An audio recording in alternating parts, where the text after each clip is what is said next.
White ट्रेडिंआ सोलिगासिनो दंना? औ सोलिगासिनो दंमोन दंनायालाय।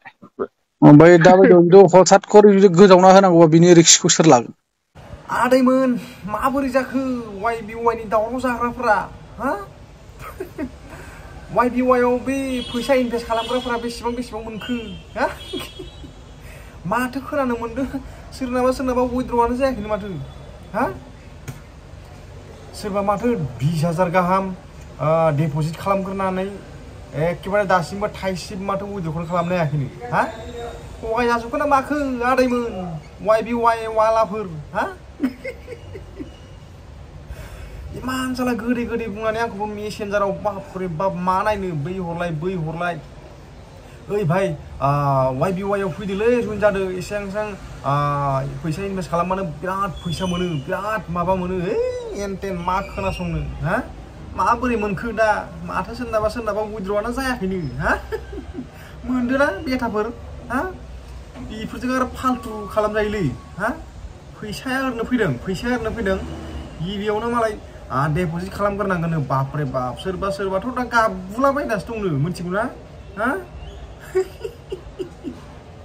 थगायनो जागा मोनाखै बै माबाफोरा साला नोंसोर एसेबां फैसा इनभेस्ट खालामनानै मा लाब जानो नोंसोर बै जेनेबा YBY नि अनारखौ सिनायो नोंसोरो हा जेनेबा नों एसेबां फैसा इनभेस्ट खालामबाय जुदि थगाय जाबाय नोङो फैसा थाइसेबो उइथड्र खालामजायासै हा सोरनाबाथ' खालामजाखायाखै दा जेनेबा हमना ला जुदि दा नोंनाबो जुदि उइथड्र जायाखै नों सोरखौ नागिरना मोननो बेनि अनारखौ नों बोरै हमना मोननो सोरखौबो नों नागिरना मोननो आदै हा थामसा मोनदों बेफोर जाबाय फ्राउड मिथिबाय नोंखौ गिबियावनो सोरनोबा बाङाय बांला होगोन आरो डिपजिट माबा उइथड्र खालामनो होगोन आरो ना खिन्थु बारा होआना आयदा दोङो मालाय बेफोरो हा नैबे भिडिअखौ नायबा नोंसोर मोजाङै बुजि मोनगोन भिडिअखौ जोबजासिम नायनानै ला माने खोनासंनानै ला आरो ना मोनसे कल रेकर्ड दं जोबजासिम खोनासंनानै ला अब्लानो बुजि मोनगोन नोंथांमोना माबायदि YBY आ हा वाइट ट्रेडिंआ सोलिगासिनो दंना? औ सोलिगासिनो दंमोन दंनायालाय। सोलिगासिनो? औ दिनै दा मोनायाव नायनि सोलियाखै दा थाल मोनो सोलियाखैबा। आदसा ओमफ्राय नों जे दाख्लै बुंदोंमोन जे खननै ना खनथाम जाबाय नों होनना बुंना फैसा दिरुननो हायो हा फैसाखौ दिरुननो हायाखै होनना बुंदोंमोन नों? औ खनसेखौ हायाखैमोन दा ओमफ्राय बेंकआवबो चेक खालामनो मोनाखै आं। आदसा बेखौहाय बेंकआव चेक खालामनो मोनाखै बेंकआ सार्भार डाउन जादोंनो। बेंकआ? औ ओमफ्राय चेक खालामनो मोनाखै आरोखि। बे 72 हर्सनि गेजेराव हाबगोन होननानै बुंदोंमोन आरोना ओमफ्राय जुदि हाबाब्लाना ओमफ्राय आंनि एकाउन्ट नाम्बारखौ बिदों आरोना। आदसा जुदि हाबाखैबा आरो एकाउन्ट नाम्बार स्लिप नाम्बारखौ माब्ला दिरुनामोन नों? दिरुननाया एसे गोबावसै। 72 हावार्स दासिमबो जायाखै? जाबाय बारबाय दा ओमफ्राय दाखालि चेक खालामनो नागिरदोंमोन आङो सानसे बारा जाबावबायसो दिनै। ओरैनो बेसे गोबाव खनबेसे जाखो बिदि हाबै जानाय नोंना? आंना खननैल' जादों खनसेल' जादों। खनसेल'? औ सेकेन्ड टाइम बख'नायमोन आरो नैबेयो। आदसा फार्स्ट टाइमाव डाइरेक्ट 20,000 बख'बाय।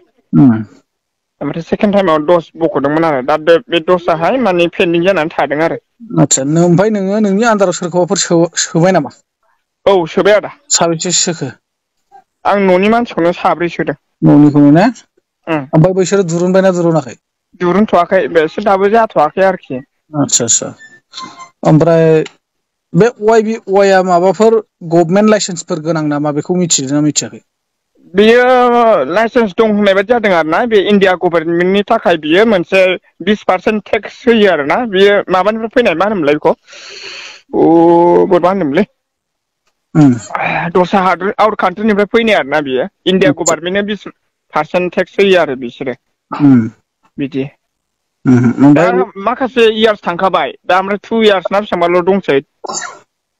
आदसा 2 बोसोरल'सै? औ बिदिल'सैसो आरोखि बारा गोबाव थांनाय नंला बेनि माखौ 5 बोसोर होननानै बुंदोंमोन आरोना 3 बोसोर थांखाबाय खोमा बिदि होनदों आरो। आदसा बेखौ ओमफ्राय मायाव नायनानै मिथिखो? बेफोरखौ बै सासे माबा दङ आरोखि गावसोरनि ग्रुपनि लिडार बर'आनो लिडार दं सासे। आदसा बर'आनो हाबनाय आरोखि लिडार बर'नि बेनो देरसिन आरोखि फार्स्ट टाइम हाबनाय आरो। औ बेनो मिथिखागौ आरो बिसोरो दिल्लीयावहाय माने दिल्ली माने गुवाहाटियाव माने मिटिं सेमिनार जबाय थायो आरो। आदसा आदसा ओमफ्राय बेनि नाम्बारबो दंमोन आंनावहाय आं ग्रुपावसो दङ बे वाइनि ग्रुपाव थायो आरो बे नाम्बारा बेनिया बर' आरोखि मेडेल दंबो प्राइज दंलाजोबो आरोना बिसोरो ओमफ्राय सानदेआवहाय बिसोर पार्सेन्ट दानो बिराद बुरजा दानो बेनि थाखाय बिसोरो लन जानाय बायदि जाहैबाय आरो लन लानाय माने मा होनो बिदिखौ सुद लानाय जाहैबाय जोंनिफ्राय गभर्नमेन्ट टेक्स दानलायो आरो ना औ दानो 20% दानो बिसोरो ओमफ्राय प्रतेक रबिबाराव दानलांबाय थायो ओमफ्राय गभर्नमेन्ट लाइसेन्स गोनांब्ला मा हिसाबाव 5 बोसोरनिल' रानिं खालामनो नागिरो बेनोथ' आरोखि ना बेखौनो गासिबो कनफिउस जाजोबदों दा नोंहा ओमफ्राय बेयाव बेसेबांसो मेनेज खालामना दोनदों नों इनभेस्ट खालामदों नों जेनेबा माखौ जेनेबा बेसेबां खै हाजार थाखा इनभेस्ट खालामदों नों बेयाव 10,000 ओमफ्राय बे नोंनि बे 10,000 पुन्जिखौ दिरुननो हायो ना हाया 10,000 पुन्जिखौहाय रावबो ट्राइ खालामाखै बेखौ दिरुननो हागोन खोमा ओमफ्राय बेखौ डिभाइड खालामनानै बरननांगोन आरोखि बिसोरो बरनगासेयावहाय 1,000आवहाय 200 थाखा दानो आदसा बे जाय हक बे दाननायखौथ' अरजाया नाथाय दाथ' गोबां मानसि दं बेयाव ना हाब गोबां दंलै सोरबा बायदियाथ' जोंनियावनो 50,000 1 लाख गाहाम इनभेस्ट खालामदों खोमा दैलै जों आगोलनियावनो दङ बिदिया 1 लाख गाहामनि हाबबाय बिसोरो आदसा दाखालि हाबदों आरो 1 लाखनि हाबबाय आयु माबायदि माहाजोनबो दंलाजोबो ओमफ्राय दाबायदियाव हथात खरि जुदि गोजावना होनांगौबा बिनि रिक्सखौ सोर लागोन बेखौनोथ' बेनि रिक्सखौ सोर लागोन आरो वाइनि अनारखौ सिनायो ना मायो बे मानसिखौहाय अनारखौ जिथुनाखि वाइ एप्सखौ खुलिदों जाय बे ट्रेडिंखौ बेनि अनारखौ सोरबा सिनायो ना मायो जाखो सिनायो खोमालै बिसोर लिडारफोर दंना गुवाहाटियावहाय बेथ' जोंनि भारत हादरनि नङाना ओहो र' बोरैबा होनदोंमोन बिसोर 6 जोन ना बेसेबां लिंक माबा दङ आरो ना गें दं GTFC बाथ' ग्लबेल ट्रास्ट फाइनान्सियेल सार्भिसानो GTF माने गभर्नमेन्ट फाइनान्सियेल सार्भिस ओमफ्राय दा जिथु बेबायदि मोनसे बेंकआनो जिथु अकसमात गोमालांदोंब्ला एथ' मानसिफोर थाखा फैसा दोननाय इन्सुर खालामना दोननायफ्रानो अब्ला दिनैनि दिनाव नों आं मानसिफ्रा बे मोनसे वाइखौ मा होननानै एसेग्राब फोथायनानै एथ'ग्राब इनभेस्ट खालामलाबायखो फैसानि ल'आवसो जायोलै बिदिया फैसानिल' बार